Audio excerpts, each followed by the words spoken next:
नमस्कार व्यूअर्स, मैं हूं अमीश देवगन और आप देख रहे हैं वीकेंड का सबसे भरोसेमंद कार्यक्रम ये देश है हमारा। और इस हफ्ते ये देश है हमारा में बात होगी दिल्ली चुनावों की।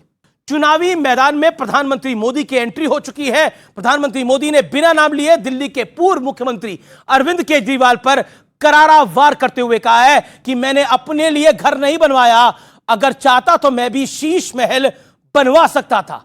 इसके बाद आपको दिल्ली के लिए आपदा, यानी आम आदमी पार्टी दिल्ली के लिए आपदा कही है प्रधानमंत्री ने यह भी कहा कि दिल्ली की जनता ने इस आपदा को समाप्त करने का मन अब बना लिया है। पीएम मोदी ने दिल्ली में वीर सावरकर के नाम पे कॉलेज बनाने का बड़ा ऐलान किया, तो इस पर भी पॉलिटिक्स शुरू हो गई है। कांग्रेस कह रही है कि इस पर नाम डॉक्टर मनमोहन सिंह का होना चाहिए, जो कि इसके वाकये में हकदार हैं। तो इस हफ्ते ये देश है हमारा में दिल्ली दरबार में जो सियासी आर पार है उसकी बात तो होगी ही, साथ ही साथ सीधे तौर पर हम बात करेंगे आखिरकार आप आपदा है या वाकई भारतीय जनता पार्टी के लिए डगर कठिन है।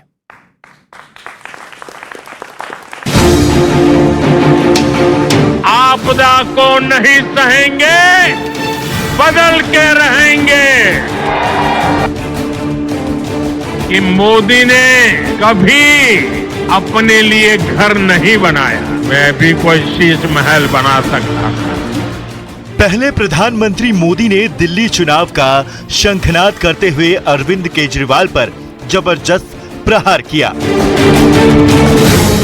अन्ना हजारे जी को सामने करके कुछ कट्टर बेईमान लोगों ने दिल्ली को आपदा में धकेल दिया। शराब के ठेकों में घोटाला, बच्चों के स्कूल में घोटाला, एक तो चोरी, ऊपर से सीना चोरी।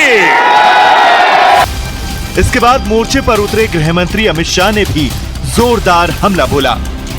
शराब का घोटाला किया, मोहल्ला क्लिनिक के नाम पर करप्शन किया और सबसे बड़ा घोटाला निजी सुविधाओं के लिए शीश महल का करने का काम केजरीवाल जी आपने किया है।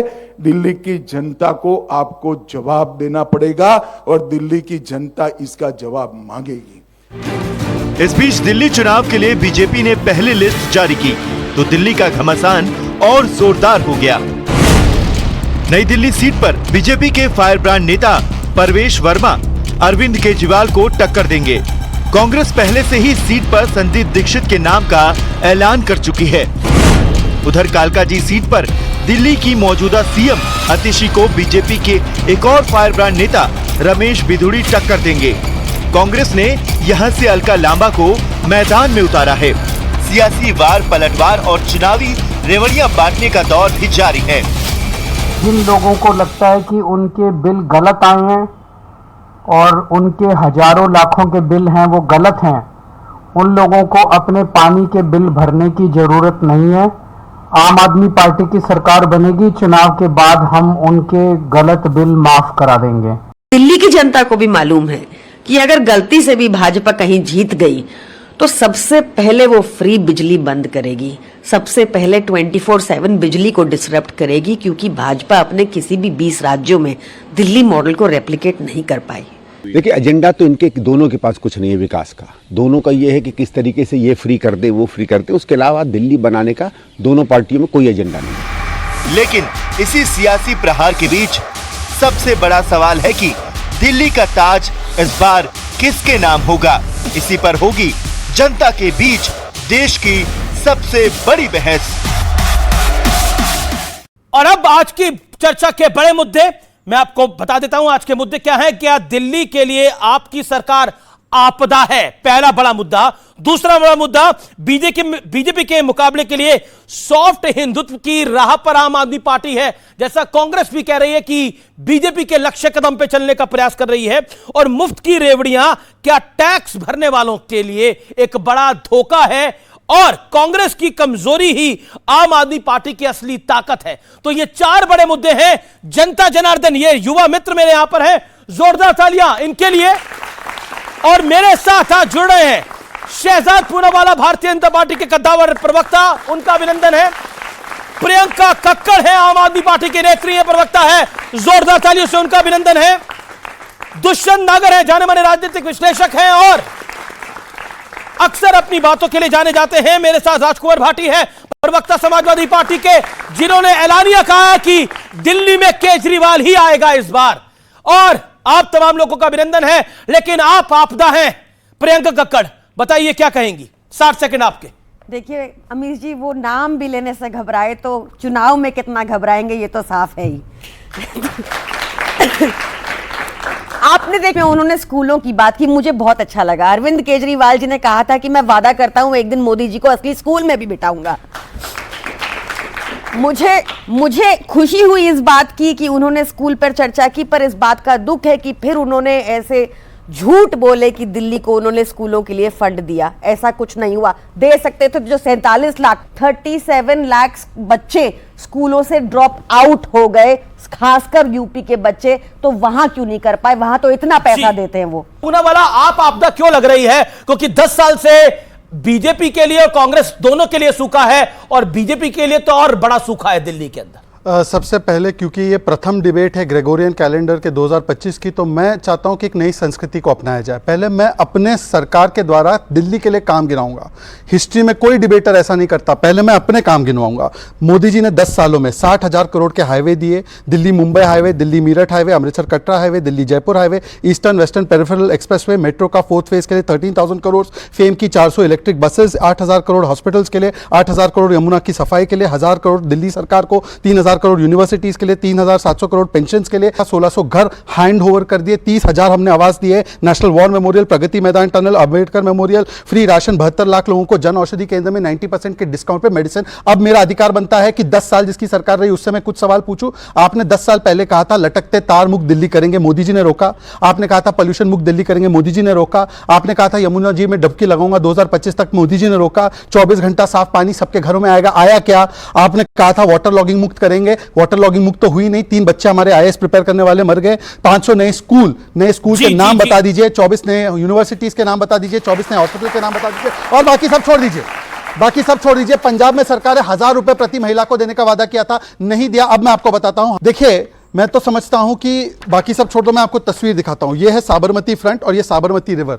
राघव चड्डा भी एक बार गए थे वहां पे, तो किनारे गए थे और आचमन किया पानी का, और उन्होंने वहां पे पूजा अर्चना की। पर यह है यमुना जी की स्थिति, जहां पर हमारे पूर्वांचल के समाज छठ पूजा भी कर नहीं पाए। यमुना जी साफ हुई या यमुना जी और प्रदूषित हुई? दिल्ली हाईकोर्ट ने रोक लगा दी यमुना जी पर छठ करने के लिए। तो यह दिखाता है कि कैसे वादे तोड़ते हैं और जब सवाल पूछते हैं तो भागते हैं। केवल गाली गलौज की राजनीति। और इसलिए आपदा को बाहर करवाना है, दिल्ली को बचाना है, भाजपा को लाना है। आप कह रहे हैं भाजपा को लेके आना है, आपदा को बाहर करना है। मैं दुष्यंत नागर पे जाऊंगा। दुष्यंत नागर, आप इस गेम में वोट कटवा है, ये मैं नहीं कह रहा। आप इस गेम के अंदर जिसे कहते हैं आप किसी की तरफ नहीं खेल रहे, आप वोट कटवा है, ये मैं नहीं कह रहा, ये आम आदमी पार्टी कह रही है कि वोट कटवा पार्टी है कांग्रेस पार्टी। चलिए, आम आदमी पार्टी ने जो कह दिया उसके लिए धन्यवाद। लेकिन मैं आम आदमी पार्टी के यहाँ वरिष्ठ प्रवक्ता मौजूद हैं, इनसे पूछना चाहता हूं कि 2013 से पहले आपके पास था क्या?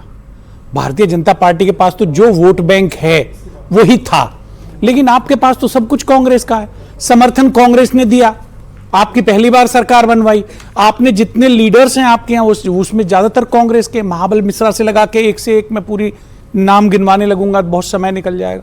वोटर हमारा है, लेकिन आपने उनको क्या दिया? आज आजादी के 77 वर्ष पूरे होने के बाद भारत की 100 करोड़ से अधिक आबादी जो दलित और पिछड़ों की है, उनके लिए आपने क्या किया? इंडिया अलायंस का गठन हुआ हो या कांग्रेस के साथ गठबंधन हुआ, उसका बेस है बापू और डॉक्टर बाबा साहब अंबेडकर का चिंतन, उनका विजन। लेकिन आपने उनके लिए क्या किया? आपने हर जगह अंबेडकरवादी और बापू के जो अनुयायी हैं उनको हरवाने का काम किया। तो इंडिया गठबंधन में वो आपको रास्ता दिखा रहे हैं, बोले निकलिए। चलिए, इंडिया गठबंधन देश की जनता का गठबंधन है, और जो जनता की बात उठाएगा उसका लीडर होगा वो। ये मेरे और आपके इनके कहने से नहीं होगा। दिल्ली आपके लिए छोड़ क्यों नहीं देते?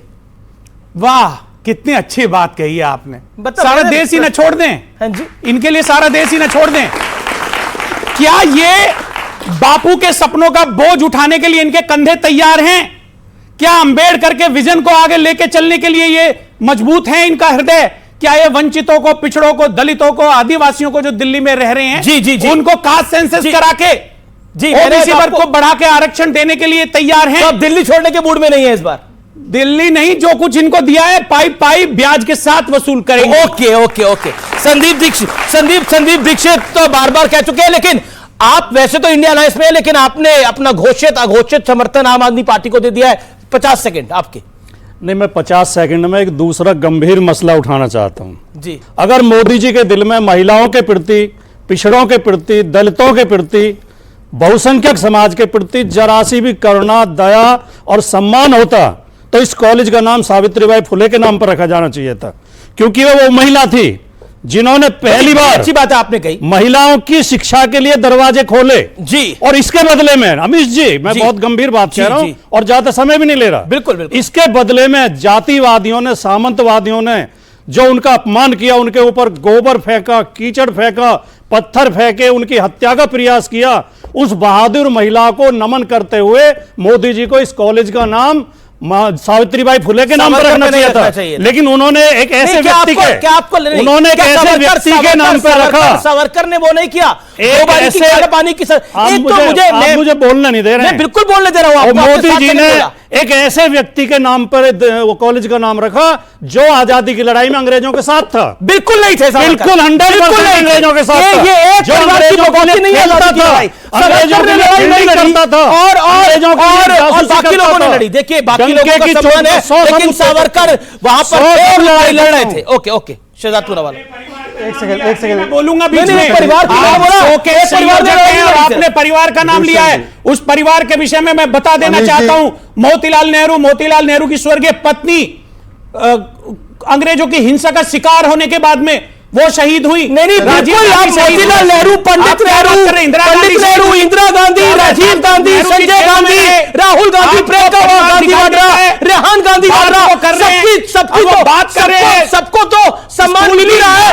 वीर सावरकर जिससे 2 बार की परिवार में कैसे आ जाते हैं? उसको सम्मान मिले। परिवार की शहादत, परिवार की कुर्बानी का उदाहरण रखिए ना अपने शो में। अमीश जी, मैं आपसे एक रिक्वेस्ट करता हूं। आज चारों ही बहुत ही वरिष्ठ प्रवक्ता अपनी अपनी पार्टियां विचारधारा के हैं, किसी को किसी के बीच में बोलने की आवश्यकता नहीं, और एकदम प्यार मोहब्बत से हम अच्छी से डिबेट करें ताकि जनता को कुछ मिले।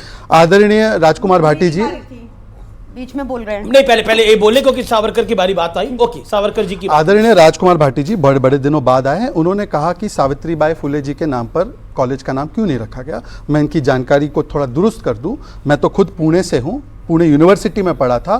केवल कॉलेज का नहीं, पुणे यूनिवर्सिटी का नाम महाराष्ट्र और केंद्र की सरकार ने बदलकर सावित्रीबाई फुले यूनिवर्सिटी वर्षों पहले फडणवीस जी के राज में कर चुके हैं।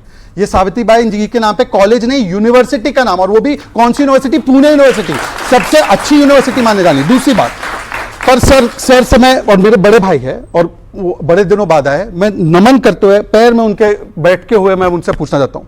इसी उत्तर प्रदेश में जहां रिकॉर्डिंग हो रही है, भीमनगर का नाम बदला गया, कांशीराम नगर का नाम बदला गया, आंबेडकर नगर का नाम बदल कर रखा गया, छत्रपति शाहू जी नगर का नाम बदला गया, रमाबाई नगर का नाम बदला गया। 8 दलित आइकॉन के नाम पर जो जिले थे उनका नाम बदलने का कुकर्म समाजवादी पार्टी ने किया। और केवल इतना ही नहीं, आंबेडकर जी की मूर्ति के बारे में आजम खान ने बोला कि ये लैंड ग्रैबिंग का प्रतीक है। अब मैं साहब आपसे जाता हूं कि बाबा साहब आंबेडकर जी को जिन पार्टियों ने 50 साल तक, 40 साल तक भारत रत्न से देने का काम नहीं किया, और जिन लोगों ने यहां पर नाम बदले, सहारनपुर के मेडिकल कॉलेज का, कानपुर के मेडिकल कॉलेज का, आंबेडकर जी के नाम पर क्यों बदला गया? बोलिए राजकुमार भाटी जी, बोलिए राजकुमार भाटी।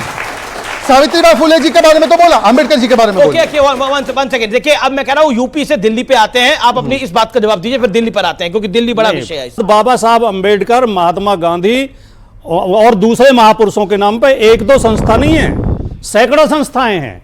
किसी के नाम पे अगर एक संस्था, ये इलाकों के नाम आपकी सरकार ने बदले थे कि नहीं बदले थे? जिलों के नाम बहुत बड़े दलित हितक और चिंतक बन रहे हैं, लेकिन आपके शासन में आपने क्या कर्म किए हैं? हाँ, नहीं कर्म कांड बोलिए, कांड बोला कर्म नहीं, कांड। जिलों के नाम स्थानों के नाम पर होते हैं। अच्छा, इसमें तकनीकी मामला। अच्छा, तकनीकी मामला है। यस, और वहां के नागरिकों ने बाकायदा मुझे लग रहा है कि निर्वाचित संस्थाओं ने नहीं पर अच्छा, मतलब आपने इतने महान दलित नेताओं के, चिंतकों के इलाकों के नाम बदलकर आपने दूसरे नाम पे कर दिए, लेकिन आपने बोला वो दूसरे एंगल से होते हैं। चलिए मैं दूसरे एंगल पे आऊंगा, लेकिन मैं दिल्ली पे आता हूं। एक सेकंड, दिल्ली पर आता हूं। देखिए, प्रधानमंत्री मोदी ने आज कहा कि मैं भी अपने लिए शीश महल बनवा सकता था, लेकिन मैंने गरीबों के लिए घर बनवाए हैं। यह डायरेक्ट अटैक है अरविंद केजरीवाल पर और उनके मकान पर, जिसको शीश महल, जहां पे खुलजा सिमसिम वाले पर्दे हैं, जिसमें ऑटोमेटिक सिस्टम है पूरा, और कांग्रेस भी उसी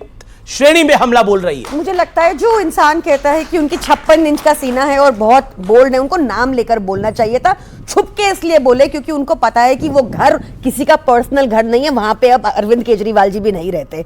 उनको पता है कि खुद के लिए उन्होंने 20,000 करोड़ का घर बनवा लिया सेंट्रल विस्टा में, उसकी बात उन्होंने नहीं की। आप इनके झूठों पे आती हूं। इन्होंने बोला कि 8,000 करोड़ यमुना सफाई के दिए, झूठ बोल रहे हैं। आप लोग सब गूगल करके चेक कर लो, झूठी पार्टी है, ऊपर से नीचे तक झूठ के अलावा कुछ निकलता नहीं इनके मुंह से। दूसरा सुनिए, इन्होंने झूठ बोला आज कितने घर दिए, 1500 से भी कम दिए ना, अच्छी बात है, चलो इनको याद तो है। 2 लाख लोगों को इन्होंने बेघर किया है झुग्गियां तोड़ के, पिछले साल में ही, बाकी सालों का नहीं बता रही, सिर्फ 2023 में 2 लाख लोगों को इन्होंने बेघर किया है झुग्गियां तोड़ के, जिनके घर ये जाते हैं, खाते हैं, फोटो खिंचाते हैं, अगले दिन उनकी झुग्गी तोड़वा देते हैं। ऐसे है भाजपाई।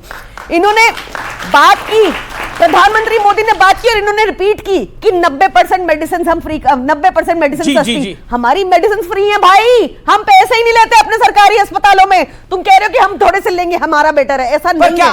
आज आपको लगता है शीश महल बनवाना गलती थी? देखिए, शीश महल है ही नहीं। जब कोविड से लोग त्रस्त थे तब मकान बन रहा था। नहीं, ऐसा ये सारा दुष्प्रचार है। मैं आपको सिंपली बता देती हूँ। देखिए, वहां पर क्या मकान तो बना हुआ है उधर? वो घर 1952 में लास्ट टाइम रेनोवेट हुआ था। उस घर की छत अरविंद केजरीवाल जी के माँ बाप के कमरे की छत गिरी थी, तब रेनोवेशन हुआ। उस घर में दफ्तर भी बना दिए गए। घर में दफ्तर भी बने स्टाफ के लिए। ओके, वो कह रहा कि छत गिर गई थी, इसलिए ये करना पड़ा। बताती हूँ इनके लोगों के एक दिन का ट्रैवल, इनकी पार्टी, एक दिन का ट्रैवल, इनका नेता है 10 लाख रुपए travel every day. Okay, 80 crore के घर है, 20,000 करोड़ का तो मोदी जी का अपना घर है जहां वो रह रहे हैं। मोदी जी का तो अपना घर कोई नहीं है। सीएम का अपना घर कौन सा है? सीएम का अपना घर कौन सा है? इनका हो गया, इनको संतुष्ट। नहीं, बात बता दूं। आपने बोला, आपने पौने 2 मिनट बोला। कोई समस्या नहीं, हम अच्छे संस्कार का परिचय देंगे। आप अरे अच्छा, ये तो महाराष्ट्र से दिल्ली आए ना बेटर अपॉर्चुनिटीज के लिए, महाराष्ट्र नहीं रह पाए ना, वो भी तो एक पॉइंट है ना। क्या महाराष्ट्र का अपमान कर रही है? नहीं, एक सेकंड, छत्रपति शिवाजी महाराज के प्रदेश का अपमान किया जा रहा है क्या? नहीं, महाराष्ट्र का अपमान किया जा रहा है क्या? वैसे मैं बता दूं, मैं रहता उत्तर प्रदेश में हूँ, मैं रहता उत्तर प्रदेश में, काम दिल्ली में करता हूँ, पार्टी का कार्यालय दिल्ली में होता है। अब सुन लीजिए, देखिए, इलाज कराने में लोग उत्तर प्रदेश और हरियाणा से दिल्ली आते हैं। दिल्ली में आज से थोड़ी आ रहे हैं, पहले आ रहे हैं। एक सेकंड अमी जी, यही मानसिकता है। ये अरविंद केजरीवाल दिल्ली में पैदा हुआ क्या? हरियाणा से है ना, चौथा है उसके गांव में। बेटर अपॉर्चुनिटीज के लिए बेटर, तो कांग्रेस की सरकार दे नहीं पाई अपॉर्चुनिटी, तब पैदा हुआ, तब ये कांग्रेस की सरकार नहीं है। देखिए, मैंने प्रियंका जी आपके बीच में एक भी शब्द नहीं बोला। मैंने प्रियंका जी के बीच में एक भी शब्द नहीं बोला। बोल रहे थे।